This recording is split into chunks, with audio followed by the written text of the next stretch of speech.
Pronto, eu gosto de apontar e não tem cursor no iPad, então vamos lá. Vou começar pela aula de do cordão, porque eu acho que é a mais difícil, tem mais coisa, assim, né. E antes de começar, uma dica pra vocês sobre os TBLs. Gente, eu acompanhei 2 TBLs, eu acompanhei um de dermatofibroma e um de esse aí, né, do cordão. Galera, o que é que eu tenho pra falar pra vocês? TBL é trabalho em grupo. Então, assim, você que chega lá estudando muito, ok. Gente, estudem para os TBLs, realmente tem que estudar. Aí você chega lá tendo estudado, só que aí você chega lá na hora e não deixa ninguém mais da sua mesa falar, só você fala, só você fala, só você fala pra mostrar que sabe.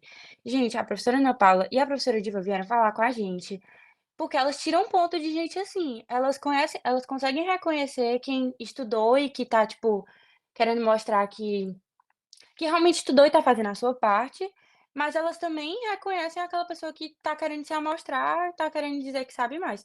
Gente, não sejam assim, conversem com o pessoal da mesa de vocês: "Olha, cada um eu falo isso, tu fala isso, tu fala isso", porque a pessoa que fala muito vai receber a mesma exatamente a mesma nota de uma pessoa que fala pouco e fala certo. A nota que você só não vai receber nota se você não falar nada. Então, assim, falar um pouquinho e falar certo é melhor do que você falar muito querendo mostrar que sabe, que estudou e não deixar os outros falarem. E também, gente, tenham calma, porque essa nota do TBL, a professora, ela vai dar, no mínimo, assim, no mínimo, um 8 ou 7,5, assim, né. Eu acho, né, também não vão tirar conclusões precipitadas do que eu tô falando. Mas é muito tranquilo, não se estressem, eu sei que os primeiros TBLs, assim, a minha turma ficou estressada também, agoniada. Mas não se acanhem, porque é muito de boa, as professoras são maravilhosas, são tranquilas, então o negócio é fazer o TBL fluir. Quando o TBL é fluido, elas gostam muito mais.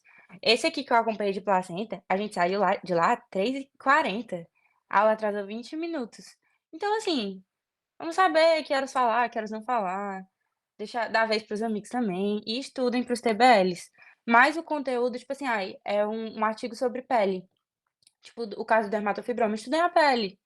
Não precisa se deter em mínimos detalhes do artigo, porque ela não vai querer isso, ela vai querer saber se vocês sabem a pele, que é o que vai cair na prova, né, que é o que a gente vai revisar, né. Então foi isso, gente, essa é a minha dica. E isso aqui cai na prova, mas cai de uma forma bem tranquila, então fiquem tranquilos, essa prova do computador é muito tranquila, eu particularmente acho bem de boa, assim, na maioria das vezes. Então estudem que vai dar certo. Tá, vamos lá, começando. Raíssa, eu tô aqui porque eu nem li o artigo, sei nem do que é que se trata. Gente, o objetivo desse artigo era relatar o caso de um paciente que deu à luz a um menino com 39 semanas de gestação, ou seja, um tempo ok de gestação, né? E o bebê nasceu perfeitamente saudável, sendo que o cordão dele tinha 70 centímetros, que é considerado longo, né? Não é anormalmente longo, a gente vai ver isso ao longo da aula. E... Mas é longo e com 2 nós frouxos, o que é muito raro, né? Tanto o nó já é raro, mas o bebê ter nascido saudável com o nó é extremamente raro, né. E por isso foi o objetivo do relato de caso, né. E a gente vai entender mais sobre tudo isso nos próximos slides. Vamos lá.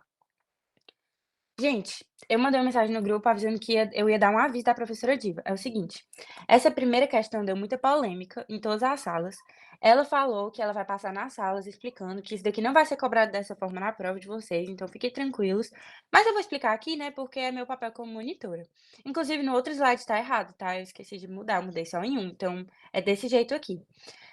No material de vocês, a questão tá assim.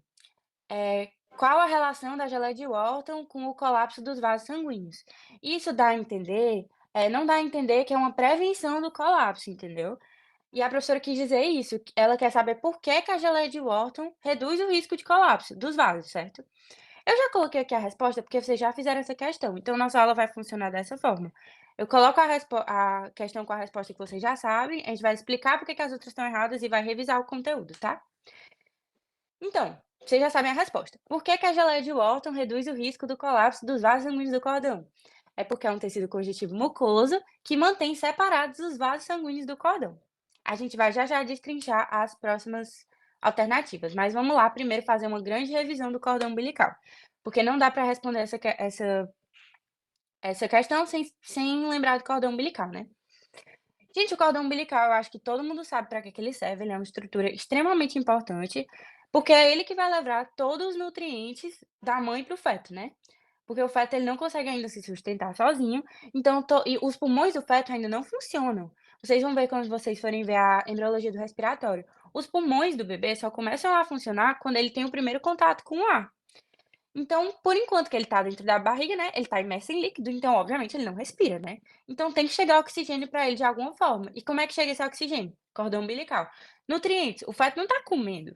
Ele vai comer dentro da barriga? Claro que não, né. Então como é que vai chegar para ele os nutrientes? Cordão umbilical. Então o cordão é extremamente importante, né. Ele deriva de quê? Ele deriva lá do mesoderma extraembrionário do pedúnculo de conexão. Vocês lembram do pedúnculo, né, que eu dei essa aula para vocês de revisão, vocês vão lembrar do pedúnculo sim. Se não lembrar, estão lembrando agora. O pedúnculo é aquela estrutura que segura o bebê no saco coriônico, né. Que o bebê tá lá, ele não vai ficar flutuando, ele tá o bebê não, né, o concepto, antes de virar feto. O concepto tá preso pelo pedúnculo de conexão. Então, o mesoderma extraembrionário que preenche esse pedúnculo vai formar o cordão umbilical. E quando o embrião começa a se dobrar na quarta semana, né, vocês tiveram aula disso, ele vai incorporar parcialmente o alantoide, que é aquela evaginação da vesícula umbilical, e da vesícula umbilical também. Vocês lembram qual é a parte do cordão que o alantoide vai dar origem? Eu dei essa aula para vocês, vai, me digam aí. Acertem, por favor, seja o meu orgulho. O alantoide origina alguma coisa do cordão, o que é? Eu tô vendo no chat, vai, podem colocar no chat. Os vasos, isso, muito meu orgulho. Isso, gente, muito bem. Eles vão originar os vasos do cordão umbilical. Aí pronto, estrutura do cordão depois de formado. O principal dessa questão que a gente tem que saber é sobre essa coisinha aqui, essa geleia de Wharton. Vocês estão vendo a geleia de Wharton bem aqui? Essa partezinha aqui é rosinha clara, certo? O que é a geleia de Wharton? Ela é um tecido conjuntivo, mucoso, rico em ácido hialurônico. É só isso que vocês têm que saber. Por isso que ela se cora pouco, pelo HE.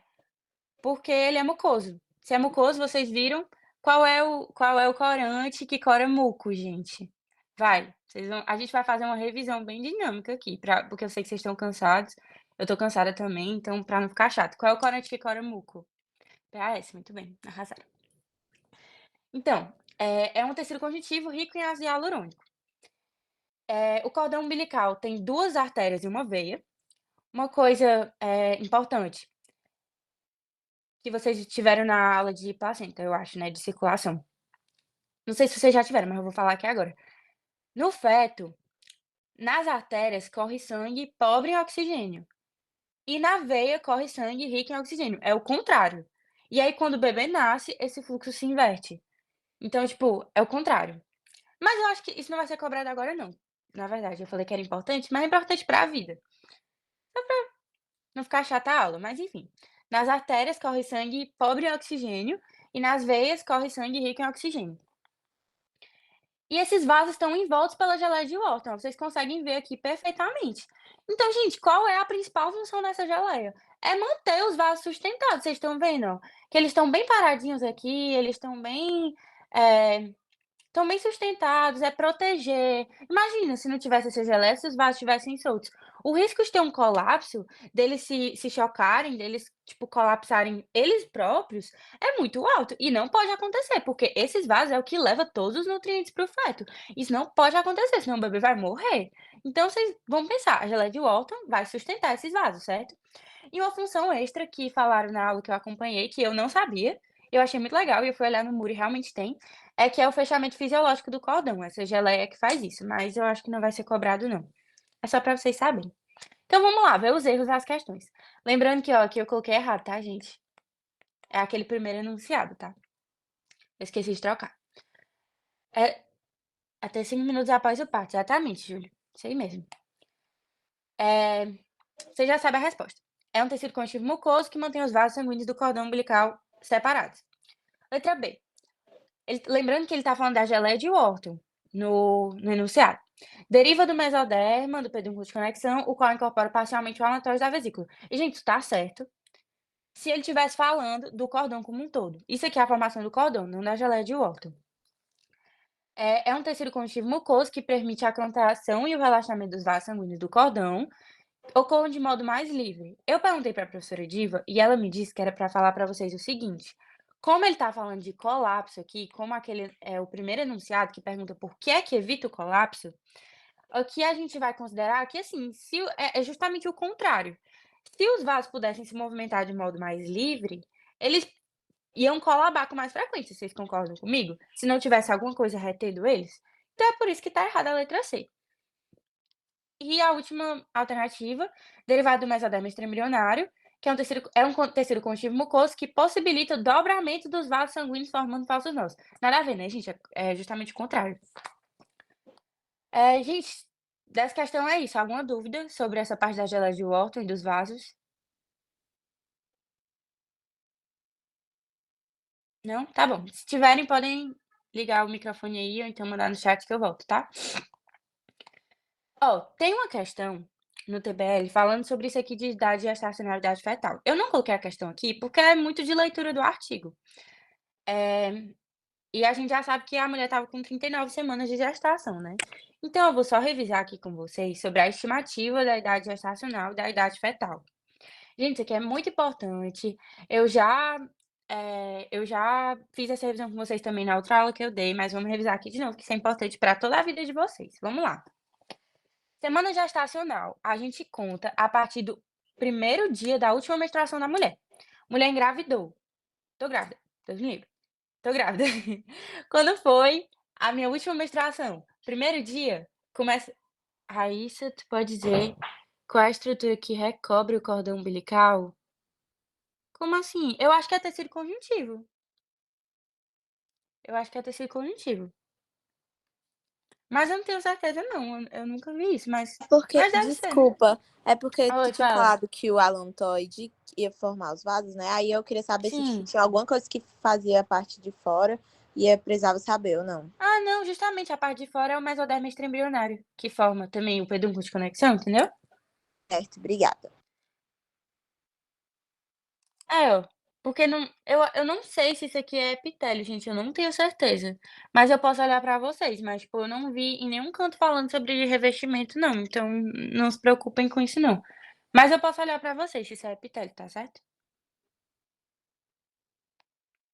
Enfim, continuando aqui. É gestacional a partir do primeiro dia da última menstruação.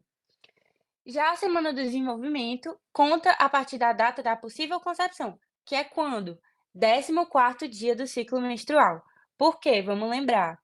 Aqui a gente tem o ciclo menstrual da mulher, né, o ciclo ovariano. Aqui começa o ciclo no primeiro dia da última menstruação. No 14º dia, lembrando que não é no dia mais 14, é no 14º dia, ela vai ovular. O folículo vai romper e vai lançar o óvulo na tuba uterina. Então é aqui que a gente conta como se o concepto tivesse sido, como se o bebê tivesse sido concebido, né, porque foi aqui que o óvulo foi lançado. O óvulo não, né, o ovócito 2. Foi lançado na tuba. Então, a gente conta 2 semanas depois. Ou seja, a semana do gestacional é a semana do desenvolvimento mais 2, que é a mesma coisa de eu falar que a semana do desenvolvimento é a semana gestacional menos 2, né. E, gente, aí tu me pergunta: "Não, mas a mulher tem ciclo irregular, tipo assim, o ciclo dela é todo doido, não tem como se basear nisso aqui, ou então eu não faço a mínima ideia de quando foi o dia da minha última menstruação, ou então a mulher engravidou quando ela estava usando o anticoncepcional". Aí o que é que a gente vai fazer? Que a professora Ana Paula falou na aula. Ultrassonografia transvaginal, não precisa se preocupar com técnicas de ultrassonografia. Saibam que é uma ultrassonografia transvaginal para obter a medida do CCM, que é o quê? Comprimento cabeça nádegas. Ou seja, o bebê tá lá, né, no útero da mulher, vai fazer uma ultrassonografia transvaginal e vai medir qual é o comprimento, da cabeça até as nádegas do bebê. "Ai, só precisa saber qual é o comprimento na semana tal". Não, gente, não precisa, não se preocupem com isso que não vai cair, tá? E também a avaliação do tamanho do saco coriônico, também pode ser usada. Alguma dúvida? Vou passar para a próxima.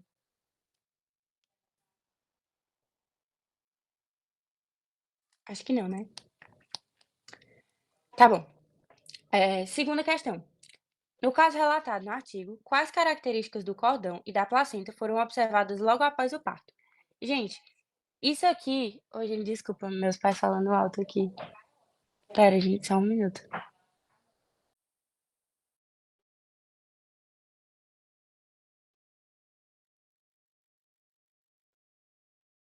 Ô, gente, perdão. Eu avisei que eu estava dando aula e eles ficam falando alto do mesmo jeito, os pobres.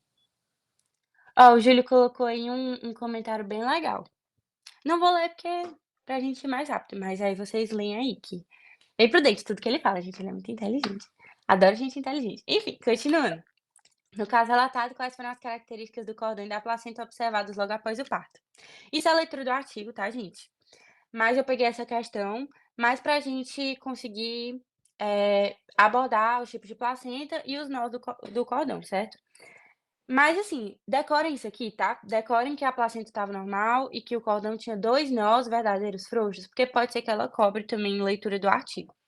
Mas se ela cobrar, isso é o que foi abordado em sala de aula mesmo. Então, vamos lá abordar sobre, não tem muito o que falar sobre a resposta da questão, né, vamos lá abordar sobre os tipos de placenta e o cordão umbilical. Começando com os nós de cordão. Existem 2 tipos de nós principais: os nós verdadeiros e os nós falsos. Os nós falsos, gente, o que é que acontece? Os vasos do cordão, né, as 2 artérias e a veia, são maiores do que o próprio cordão. Ou seja, são, tipo, maiores, né.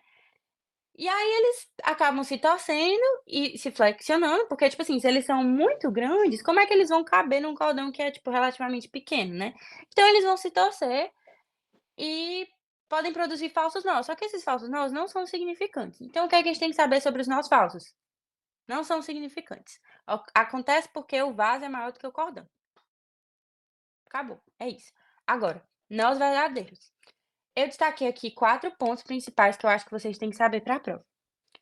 O que é? Um nó verdadeiro, ele é muito raro. Acontece em menos de 1% das gestações, né? É muito raro. E ocorre quando o feto se mexe no saco amniótico e leva o cordão a se enrolar. Gente, vamos pensar comigo. Se vocês têm, tipo, o bebê tá lá no saco amniótico, né, lá que ele tá imerso em líquido e ele tá lá no cordão. Se ele tá se mexendo, pode ser, se ele estiver dando cambalhota, se ele estiver se mexendo, ele pode dar um nó no cordão, certo? Então é assim que o nó acontece, não é do nada. Não é, genético, não, é porque o bebê tá se mexendo, vai dar um nó. Fatores de risco: sexo masculino. Por quê? Não tem explicação, gente, é medicina baseada em evidências, é porque mais bebês nasceram com nós sendo do sexo masculino. Não tem explicação, MBE. Cordões excessivamente longos, porque vocês pensam, assim, num cabo bem longo e num cabo curtinho. O que é mais fácil dar um nó? No longo, né, óbvio. Polidrâmino e fetos pequenos. Fetos pequenos, porque o bebê vai ter mais espaço para se movimentar. Essa questão do polidrâmino é legal. Eu vou explicar aqui para vocês, porque é uma coisa que eu acho muito interessante, mas não precisa se preocupar com isso para a prova, tá, gente? O polidrâmino, o que é? É quando tem muito líquido amniótico. Isso pode ser uma disfunção na própria produção do líquido amniótico, mas pode ser também, um problema, por exemplo, renal do bebê, ou renal não, tipo, de deglutição, na formação crâniofacial. Porque, por exemplo, o bebê, ele fica engolindo o líquido amniótico o tempo todo, engolindo e excretando, e esse líquido vai se renovando. Então, se, por exemplo, se o bebê tiver alguma coisa na boca, assim, uma malformação na face, que ele não consiga deglutir, aí ele não vai estar deglutindo e o líquido vai ficar retido. Então, assim, pode causar polidrâmino, né. Perguntaram sobre a diabetes gestacional. Gente, é o seguinte, tudo que é da mãe passa para o feto, certo? Então, assim, se a mãe tá com a glicemia alta, que é o que acontece na diabetes, né, a glicose vai passar lá para onde o bebê tá, né. E aí isso, a glicose arrasta junto água, por osmose, né, então pode causar um polidrâmino, é por isso que a diabetes gestacional pode causar polidrâmino. Porque perguntaram isso na sala que eu estava e a professora não deu muita atenção, mas aí eu quis responder agora, porque eu acho isso muito interessante. Enfim, aí a gente tem 2 tipos de nós verdadeiros, os frouxos e os apertados. Frouxos atrapalham o desenvolvimento fetal e dificilmente o bebê nascerá sem sequelas. Como é isso, gente? O nó tá frouxo, né? Vai estar passando oxigênio? Vai, mas tá pouco. Então, isso com certeza vai gerar uma dificuldade no desenvolvimento do bebê, né, se tá chegando pouco oxigênio e nutrientes. Aí eu coloquei aqui essas siglas esquisitas, RCIU e PIG, né, o PIG. O RCIU é a restrição do crescimento intrauterino que pode gerar um PIG, que é um pequeno para a idade gestacional. Gente, vamos raciocinar, né, se o bebê não tá conseguindo receber, nutrientes e oxigênio suficiente, ele não vai crescer direito, né. Que no caso, esse sinal frouxo era que o que o nosso bebê do nosso caso tinha, né. E o que é o legal do caso? O bebê nasceu completamente saudável. Como? Deus, né, gente. Então, é isso. E os nós apertados, eles são potencialmente fatais. Eu coloquei aqui hipóxia, mas é anóxia. É hipóxia também, mas anóxia. Porque, gente, se tiver um nó muito apertado, o oxigênio não vai passar. Aí o que que pode causar? Estresse fetal. Gente, estresse fetal é literalmente estresse. Tipo assim, vocês imaginam quando vocês mergulham numa piscina e passam muito tempo mergulhados, sem oxigênio, sem conseguir respirar, sem nada, você vai ficar muito agoniado, né, isso que acontece com o bebê. E pode causar morte intraútero também e o bebê nascer natimorto. Esse é o nó verdadeiro apertado, né, a maioria é fatal. Aí eu coloquei aqui uma fotinha do Muri de um nó verdadeiro.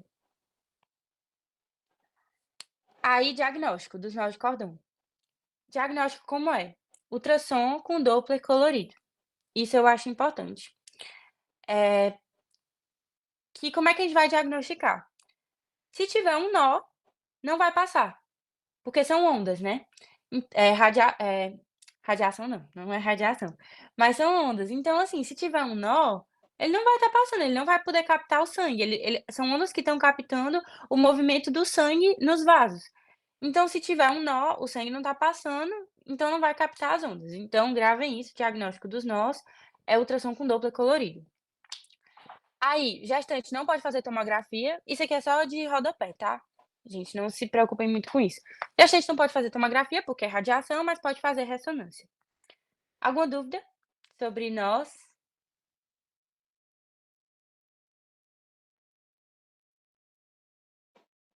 Ok. Se eu estiver falando muito rápido, vocês avisam, tá, é porque eu me empolgo. Tudo tranquilo. Pois pronto, eu vou continuar. Agora a placenta, gente.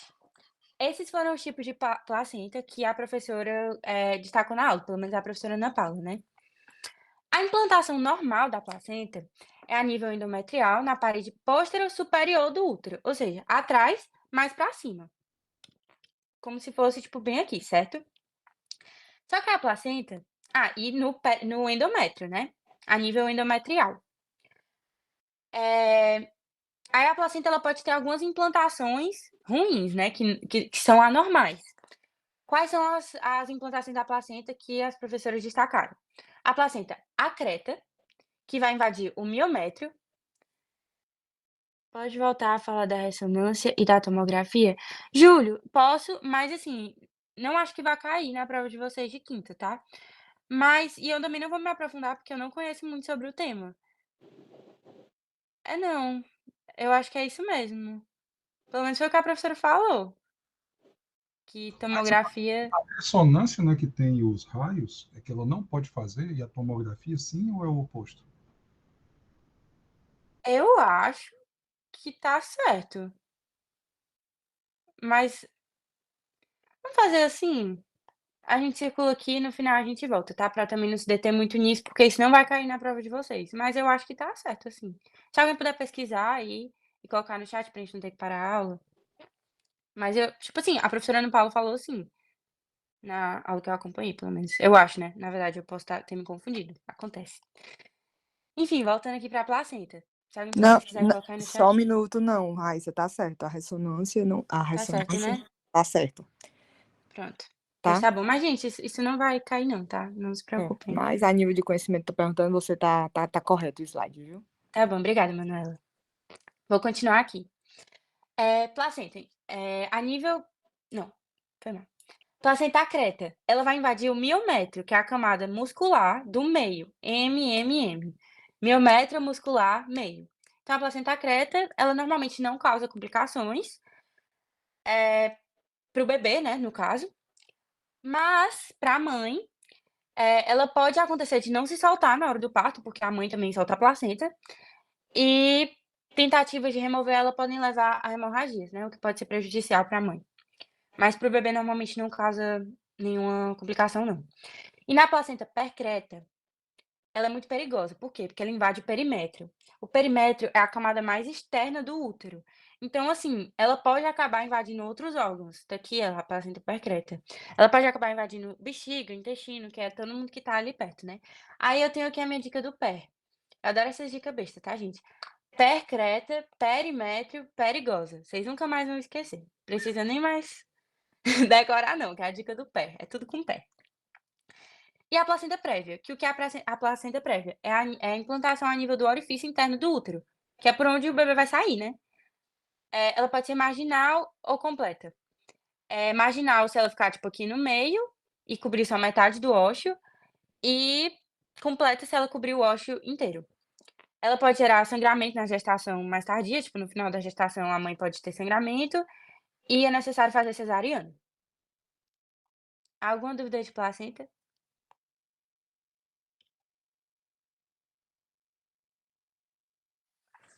Vou continuar então. Próxima questão.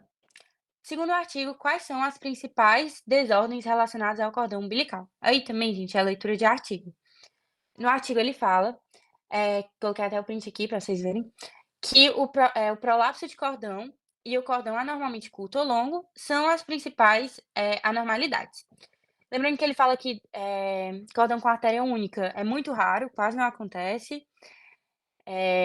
Aqui, né, cordão com artéria única e cordão sem artéria também. Aí vamos lá.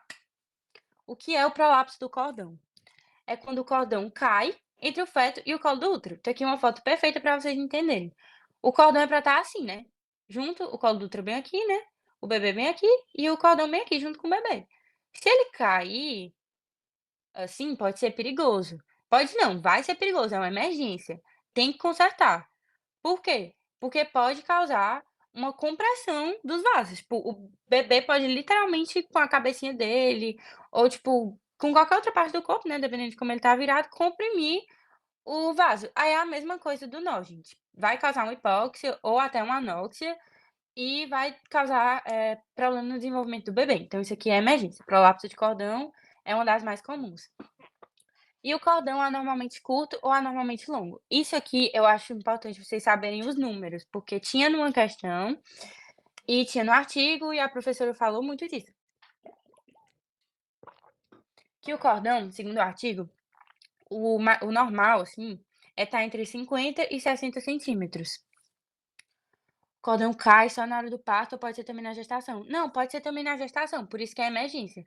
Aí pode, tipo assim, eu não vou saber te dizer se dá pra cair, tipo, ai, na metade da gestação, mas se a mulher já tiver, tipo, mais para o final da gestação, mas ainda não chegou a hora do parto e o cordão cair, tem que partir para uma cesárea, porque é muito perigoso. Eh, de nada. Enfim, cordão anormalmente curto ou anormalmente longo. Quais são os anormalmente curtos? Menos do que 30 centímetros. Decorem esses nomes, tá, gente? O que que pode causar? Malformação fetal, estresse fetal, descolamento prematuro da placenta. Porque vocês vão pensar assim, gente. A mesma lógica de sempre. Se o cordão é muito curto, a passagem de oxigênio e de nutrientes está comprometida, então pode causar uma malformação, pode causar um estresse e o descolamento da placenta, porque o cordão, ele é o que liga o bebê à placenta. Então, se o cordão for muito curto, vai que o bebê puxa, a placenta vem junto, né. Então, assim, perigoso. E os anormalmente longos são os maiores que 100 centímetros. Decorem esses números, gente, 30 e 100. Eles aumentam riscos de nó de cordão, como eu já falei pra vocês, se for um cordão muito longo, é mais fácil de enrolar. Eh, Pode ser mais propício a causar parto de emergência, justamente porque se o cordão for mais longo, pode dar mais abertura para um prolapso, né. Vasculopatias placentárias, morte fetal intrauterina e distúrbios neurológicos. Alguma dúvida? Pra gente passar para a última questão, que é uma questão extra?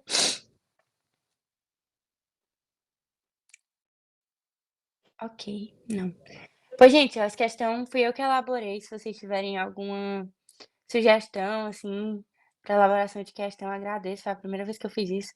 Então, vai, respondam aí, me digam qual é a resposta certa.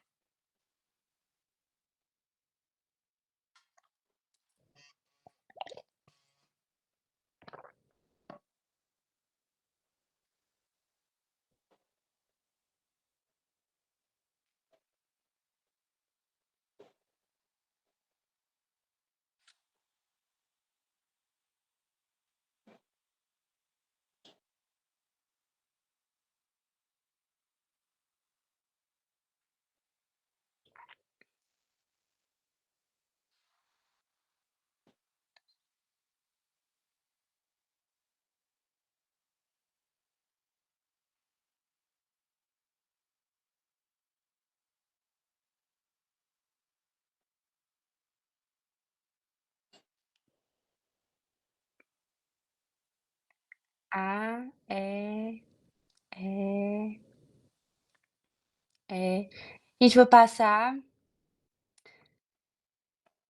pra gente ir logo pra próxima aula. A resposta é a letra E. Vou explicar aqui por que que as letras estão erradas pra vocês, tá? Pra pessoa que marcou A também. Vamos lá.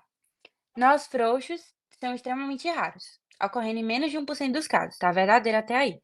Mas quando ocorrem, não causam danos ao feto. Falso. Lembra que eu falei pra vocês que os nós verdadeiros, mesmo frouxos, eles podem prejudicar o feto, porque pode prejudicar a passagem de oxigênio e nutrientes. Nós de cordão são facilmente diagnosticados por ultrassom transvaginal.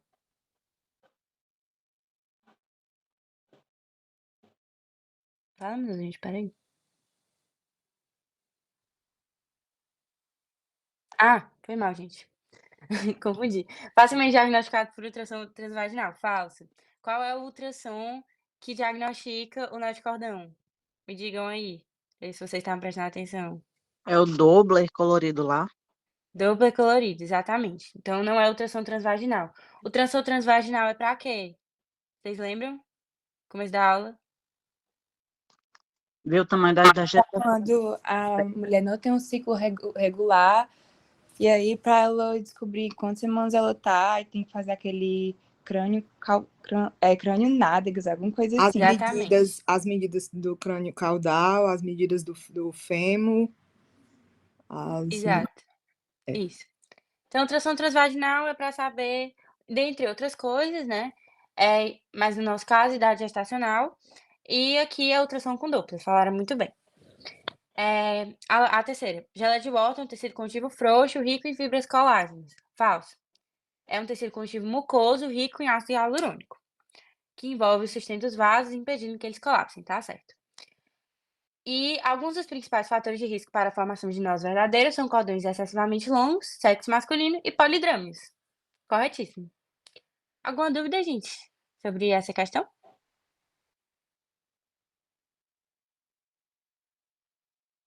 Ok. Gente, foi isso essa aula. Vocês têm alguma dúvida sobre esse TBL em específico? Não, tá perfeito, Raíssa. Tá perfeito, obrigada. Monitoria top. Oi, gente, obrigada, eu fico besta. Tá ótimo. Pois então vamos passar para a próxima. Tem outra ainda, gente. Eu sei que vocês estão cansados, eu tô cansada também. Repete, por favor, sobre o polidrâmino. Repito. O polidrâmino, por que que ele pode causar ser mais fácil para nó de cordão? Porque pensa assim, se tu tiver se imagina numa piscina bem pequenininha e numa piscina bem grandona. Onde é que tu tem mais mobilidade? Numa piscina bem grandona. Então, se tu tiver, assim, muita água para se movimentar, que é o que acontece no caso do polidrâmino, o saco amniótico está muito cheio de líquido, o bebê vai se movimentar mais e é mais propício a fazer um nó de cordão. Foi? Ela colocou um ok, então acho que foi. Então vamos para a próxima, gente. Essa daqui, se alguém tiver mais alguma dúvida sobre essa parte de placenta, aí pode colocar aí que depois a gente responde, tá? Essa aqui vai ser muito rápida, tá, galera? Porque eu acho que é bem mais tranquila e a Marina já falou praticamente tudo pra vocês agora nessa última aula. Então, vamos aqui que vai ser bem rapidinho. Vamos lá, dermatofibroma. Não li o artigo, não sei nem sobre o que é. O objetivo do estudo. Ele queria comparar a densidade de células de Langerhans positivas para S100, que é um marcador, né, de amostras de pele peritumoral, ou seja, ao redor do tumor saudável, comparando a pele que recobria o tumor, ou seja, por cima do tumor. Tá aqui o tumor, peritumoral ao redor do tumor, pele que recobria o tumor, certo? Aqui o nosso querido artigo. Vamos lá se contextualizar. O que é um dermatofibroma? Nome chique: neoplasia fibrohistocística dérmica. Nome não chique: tumor dermatológico. Ou seja, gente, é um tumor de pele, né? Que afeta majoritariamente mulheres em seus membros inferiores. Eu acho que o paciente do artigo não era nem mulher, mas enfim. A maioria afetada é mulher nos membros inferiores. E células de Langerhans. São os dois pontos principais do nosso artigo: dermatofibroma e células de Langerhans. O que são as células de Langerhans? Elas são células claras, eu coloquei aqui umas fotinhas para vocês verem delas. Quando eu diz células claras, é porque elas se coram um pouco menos com a hematoxilina e eosina. São células de defesa da epiderme. Ou seja, o que que elas vão fazer? Vão captar antígenos e vão apresentar aos linfócitos T. Linfócitos T são nossas células de defesa do sangue, certo? Vocês vão ver isso mais na frente. Ou seja, células de Langerhans são células de defesa. Elas são distinguidas de outras células dendríticas pelo uso de marcadores, ou seja, esse S100 que fala no artigo é um marcador que vai diferenciar as células de Langerhans de outras células que parecem com células de Langerhans. E o corpo celular delas está na camada espinhosa da epiderme, que a gente vai ver isso mais na frente, né? E os prolongamentos estão na camada suprabasal e na camada córnea. Gente, só um minuto. Espera. Só pegar um negócio. Pronto, foi mal. Então, corpos celulares na camada espinhosa e prolongamentos na suprabasal e na córnea. Mas não se preocupem muito com isso não, que eu acho que isso é detalhe. Saibam só que as células de Langerhans são células de defesa. Vamos lá, o que é que o estudo achou? Ele achou que a densidade das células de Langerhans era muito maior na pele ao redor do tumor do que na pele em cima do tumor. Aqui tem as fotinhas da pele que recobriu o tumor e aqui a pele peritumoral. Eu, particularmente, acho que não dá pra ver quase nada nisso aí. Eu coloquei só porque era a foto que estava lá no artigo, né? Mas, enfim, saibam, decorem. A densidade era muito maior na pele ao redor do tumor do que na que encobriu o tumor. Na verdade, vamos decorar não, vamos aprender, vamos lá. Essas variações confirmam o déficit quantitativo de células de Langerhans como um possível fator no desenvolvimento do dermatofibroma. Vamos lá, gente. Células de Langerhans não são células de defesa? Vocês acham que no próprio tumor vai ter muita ou pouca célula de defesa? Pouca, porque se tivesse muita não tinha tumor, né? E o aumento de células de Langerhans na epiderme peritumoral, ou seja, perto do tumor, sugere uma forte resposta imunológica. Ou seja, o teu corpo tá lá percebendo, meu Deus, tem alguma coisa errada. Aí o teu corpo entra em alarme. Começa a produzir vários efeitos citotóxicos, vários citocinas, que são moléculas sinalizadoras de inflamação, né? Começa a, ter apoptose, as células começam a, assim, deu pane no sistema porque tá tendo um tumor lá, né? E aí o que é que o sistema imune vai fazer? Eu preciso resolver isso. Então as células peritumorais, perto do tumor, vão querer se juntar ali para poder tentar combater esse tumor, né? É isso que vocês têm que saber dessa parte. Alguma dúvida para ir para a primeira questão? Sobre essa parte? Você acha que casca mais epiderme? Acho. A gente vai ver isso mais pro final. Quer dizer, eu estudaria se eu fosse vocês, mas eu sou meio maluca também, né? Eu gosto de estudar tudo, assim, que eu morro de medo de prova, gente. Não sejam como eu. Mas enfim, continuando. Primeira questão. No artigo, nome do artigo, foi realizado um estudo retrospectivo que incluiu amostras de pele fixadas em formalina e emblocadas em parafina em 20 casos de dermatofibroma. A análise histológica desse tecido é fundamental para determinar o diagnóstico preciso. Quais são as etapas desde a amostra até a observação do microscópio? Tá aqui a resposta. Gente, vocês querem que eu repita isso daqui? Porque a Marina acabou de dar essa aula. Se vocês quiserem que eu repito com toda a paciência e amor do mundo, mas se vocês não quiserem, se vocês acharem, não, Raíssa, tá de boa, eu passo. Mas é a mesma coisa que ela já falou. Tá de boa, foi bem explicado. Pode seguir então, né, gente? Alguém quer que eu repita? Se alguém quiser, eu repito. O mim tá de boa, pode seguir. Repete rapidinho, tá certo. Vou repetir. Vou repetir rápido, tá, gente? Porque esse aqui é de boa. Biópsia. Coletou a amostra.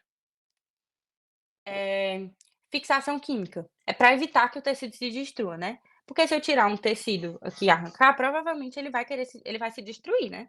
Então, para evitar que isso aconteça, coloque em formol ou em glutaraldeído. Desidratação e clareamento. Desidratação vai dar banho em solvente orgânico, tipo etanol, para tirar a água, literalmente tirar toda a água que tem no tecido.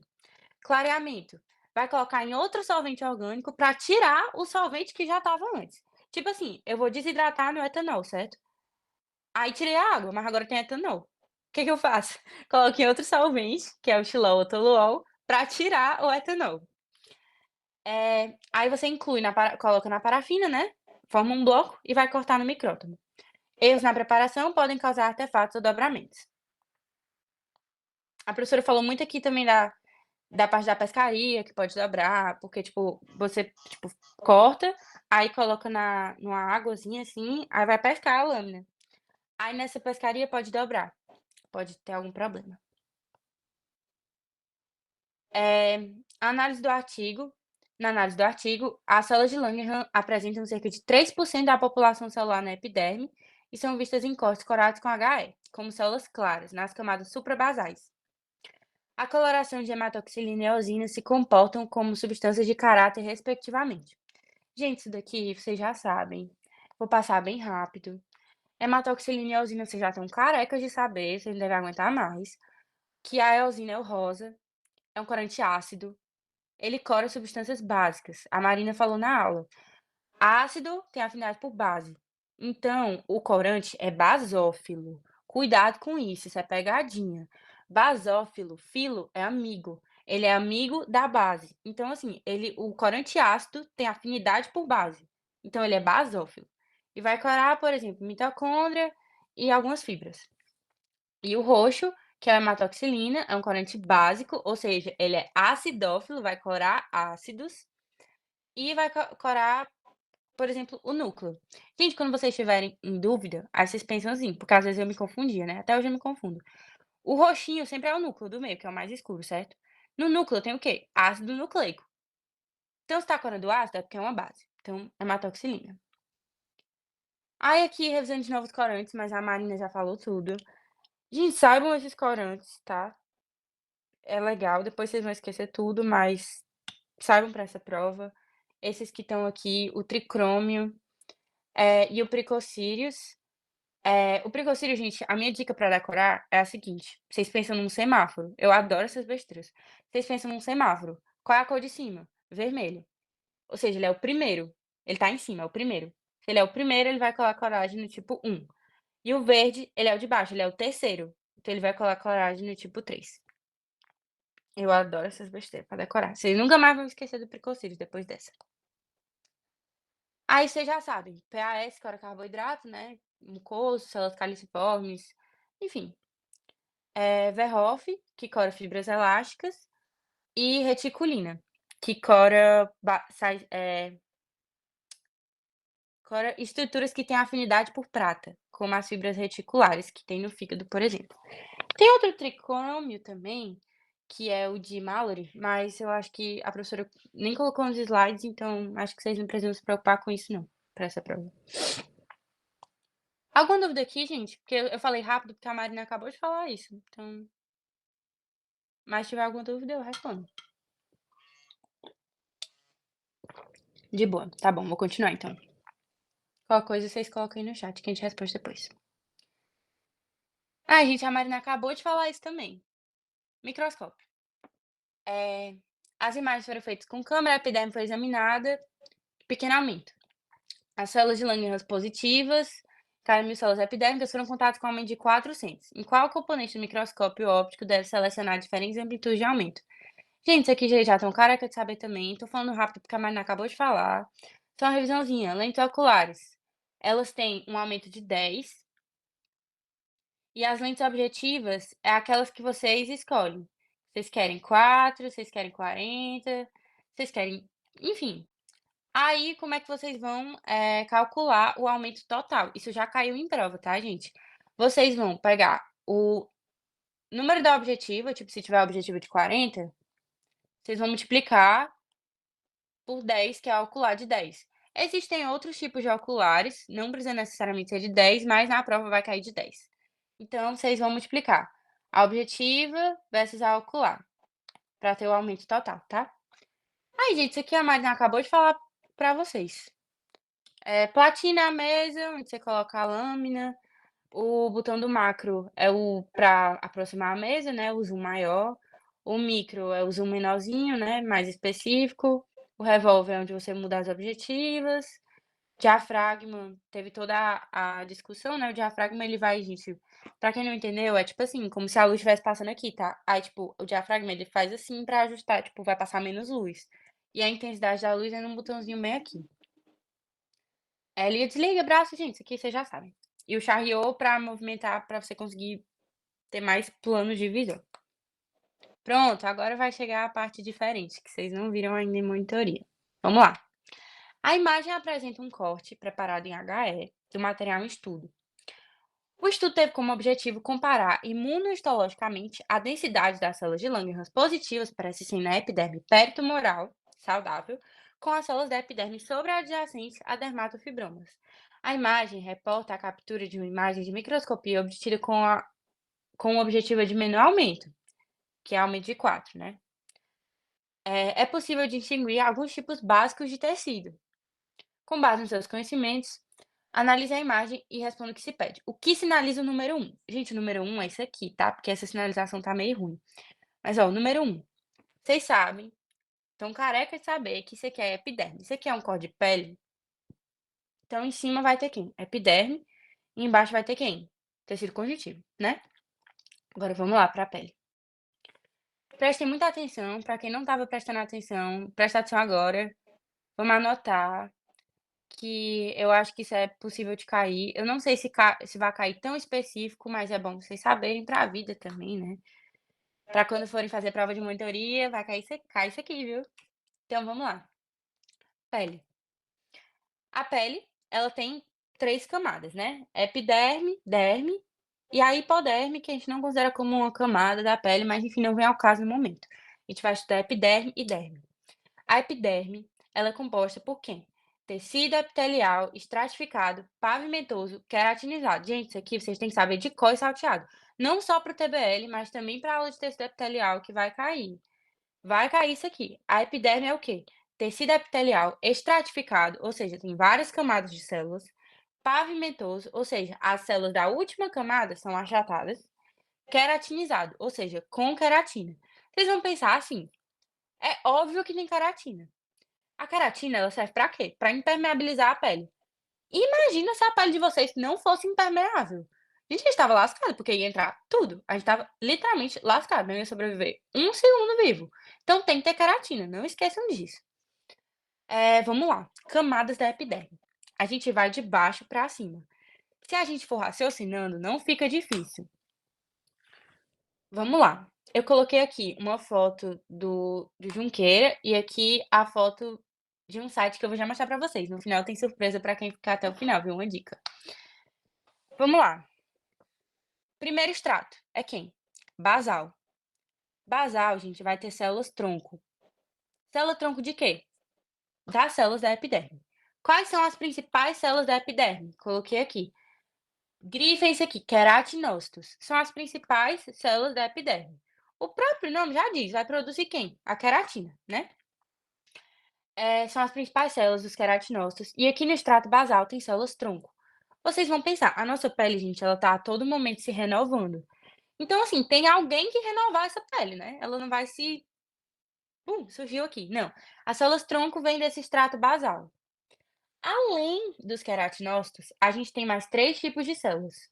Ou seja, na pele a gente tem 4 tipos de células, na epiderme, né? Queratinócitos, que vão produzir quem? Queratina. As células de Merkel. Alguém lembra o que as células de Merkel fazem? Botem aí no chat. Deixa eu ver se vocês estão bons mesmo.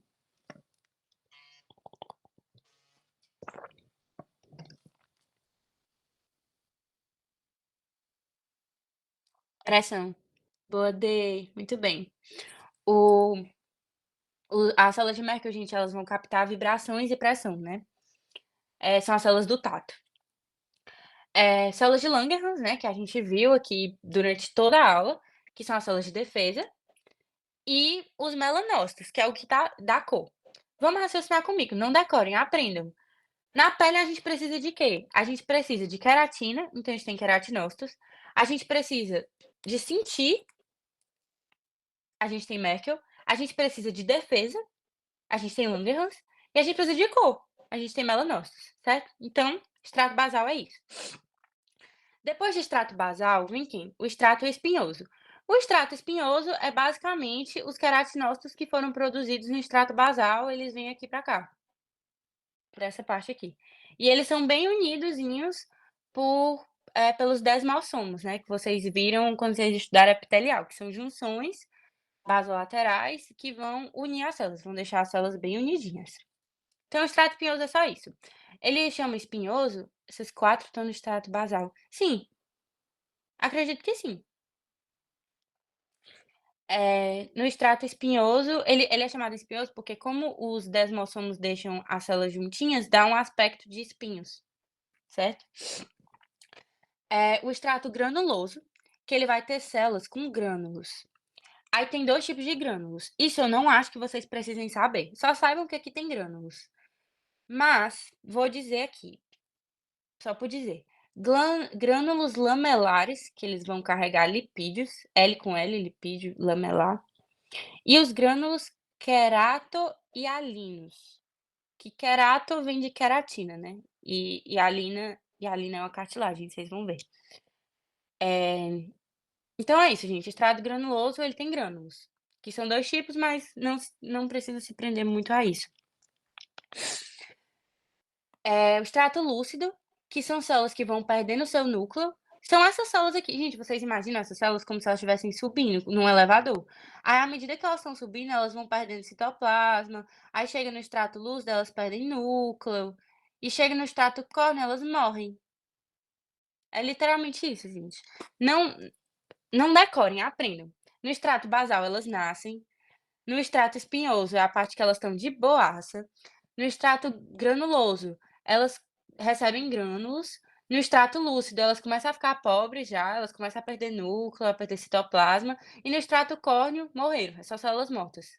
É o que descama, é onde tem a queratina, é onde tem a camada que impermeabiliza a pele. É isso bem aqui. Ó, aqui nessa foto, a gente dá pra ver perfeito todos os extratos. O basal, ó, o mais escurinho. Aí o espinhoso aqui, ó, bem juntinho, parecendo uns espinhozinhos. Aí aqui, ó, mais escuro, vocês estão vendo que tá mais escuro? É por causa dos grânulos. Extrato granuloso. Aí aqui o extrato lúcido, bem aqui, ó, que não tem núcleo. Podem procurar, vocês não vão achar núcleo. E aqui o extrato córneo, que é onde tem a queratina. Gente, de pele é isso. Vocês têm alguma dúvida? De pele é epiderme, né? A gente ainda vai pra derme. Não. Não entendi. Importante saber os extratos. Como assim? É porque ela fala na aula, tipo, pelo menos eu não sei se a professora Diva falou, mas a professora Ana Paula passa um tempão nesses extratos. Mas a gente não precisa saber detalhes não. Saibam, basal é onde nasce células-tronco, espinhoso é onde elas estão vivas, normal, vivendo normal, granuloso tem grânulos, lúcido elas perdem o citoplasma, córneo, mortas. Não é tão difícil, gente. É só raciocinar de baixo pra cima. Não decorem, aprendam.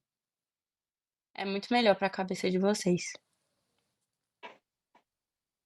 Tá bom, vou continuar aqui então, tá, gente? Aí, só um adendozinho, mas eu acho que isso não é muito importante não, que as células de Langerhans, elas são encontradas nas camadas suprabasais, na camada o corpo celular delas tá na camada espinhosa, é tipo como se fosse assim, ó, o corpo celular da célula de Langerhans tá aqui, ó, é porque não tá nessa foto, mas tipo, é como se estivesse aqui, ou aqui não, aqui, e ela se expande pra cá, ó, o prolongamento delas. É tipo isso. Mas eu acho que isso não vai cair não, não se preocupem não. Mas se perguntar, vocês sabem que o corpo tá aqui no espinhoso, que é onde ela tá de boa, e os prolongamentos vêm pra cá. Ah, gente, alguém sabe o que é isso aqui, que eu coloquei aqui?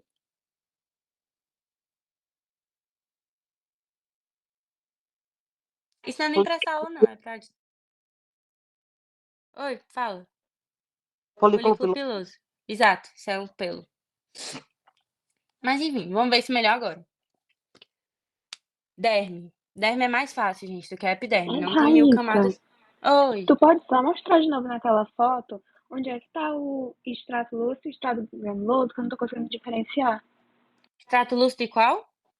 E Granuloso? o Ah, tá bom. granuloso. Eu vou dar um zoom bem grande aqui, aí eu vou circular pra ti, pra tu ver melhor, tá? O granuloso, tu ainda consegue ver o núcleo da célula, ó. Eu vou até fazer um pontinho aqui no núcleo. Ah, essa atualização do GoodNotes tá horrível. Ó, são células mais escuras e tu consegue ver o núcleo aqui, tá? Esse é o granuloso. Já aqui no lúcido, tu não consegue ver nem Nem núcleo. Mas, gente, na verdade, eu não tenho certeza, porque agora eu tô confusa. Porque pode ser que o lúcido seja isso aqui, né, e o granuloso seja isso aqui. Ó, o mais escuro é o granuloso, mas isso não vai cair assim não, gente, relaxem. Eu só mostrei pra vocês porque conhecimento nunca é demais, né.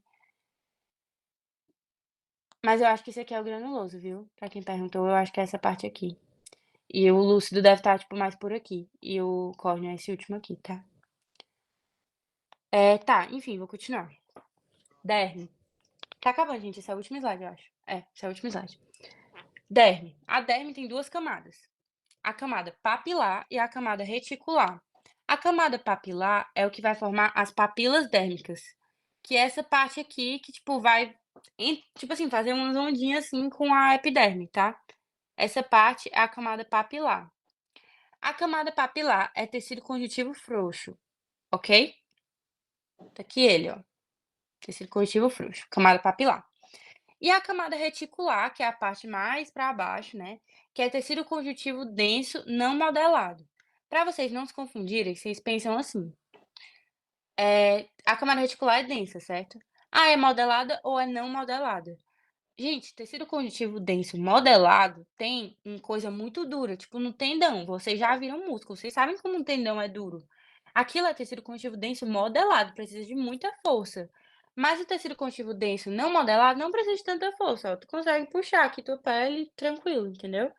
Então, papilar, tecido conjuntivo frouxo, reticular, tecido conjuntivo denso não modelado. Aí na derme é onde a gente também tem os anexos da pele. Gente, que glândulas são essas? Me digam aí, que vocês estão olhando.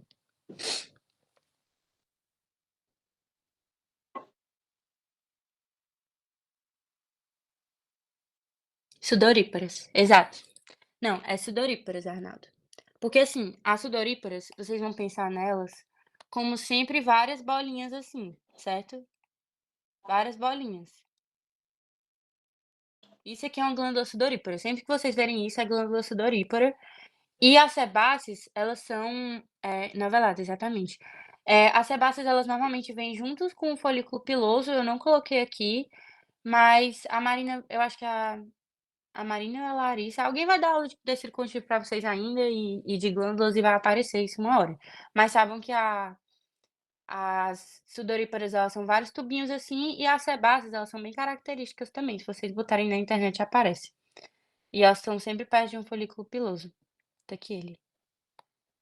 Gente, foi isso. Aí aqui é a minha dica. Já já eu pergunto se tem dúvida, mas isso aqui é a minha dica. Gente, esse site é tudo na vida do estudante. Juro pra vocês. Todas as imagens que eu coloquei nessa aula foi do Histology Guide. É tudo, gente. Vocês vão nessa partezinha slide box e aí vocês vêm bem aqui e aí tem literalmente todas as lâminas possíveis. Eu já mandei os slides, eu mandei para as líderes. Eu acho que elas mandaram no grupo pra vocês, mas eu já tinha mandado. Então, gente, esse site é tudo, viu? Salvem aí que pra estudar é muito bom e ele é legendado, então, assim, é perfeito. É isso. Alguma dúvida, gente? Obrigada. Pode mostrar a câmera papilar de novo? Posso sim. Muito obrigada. Ô, gente, de nada. Obrigada a vocês por terem ficado até aqui. Eu sei que vocês estão cansados. Ai, gente, obrigada. Vocês que são ótimos alunos. Dar aula pra gente inteligente é fácil também, viu? Tchau, gente. Boa noite. Pra pessoa que pediu pra eu mostrar a camada papilar, vou mostrar aqui. Hum, papilar, né? Tá bom. Nina. Tá aqui, ó, Nina. Essa parte aqui, ó. Eu vou circular aqui pra ti. Essa parte que tu vê entrando, formando papilas, literalmente. É a camada papilar, que é tecido conjuntivo frouxo. Certo?